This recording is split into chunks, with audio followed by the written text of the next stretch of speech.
The prodigal son, Luke 15:11, begins with these words, "There was a man who had 2 sons." This is how Jesus introduced one of his most powerful parables, the story we now call the prodigal son. The younger son boldly asked his father for his share of the inheritance, something unheard of in that culture. It was as if he was saying, "I want what you owe me, but I don't want you." Surprisingly, the father gave it to him. The son packed his bags, left home, and traveled far away.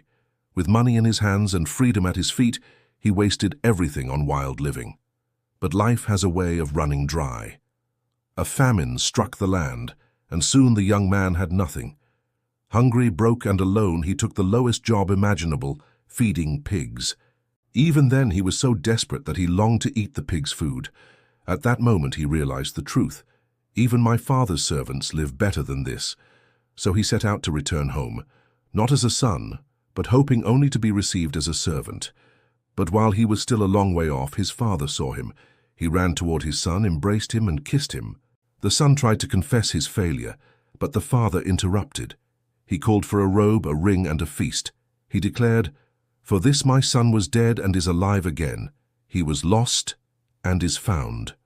Luke 15:24. This parable isn't just about a rebellious son. It's about the heart of God. We've all had prodigal moments, times we've chased our own desires, thinking they would bring joy, only to end up empty. But the message of Jesus is clear.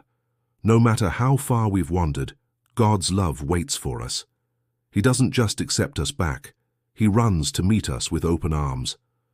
In today's world, people search for meaning in money, success, relationships, or status.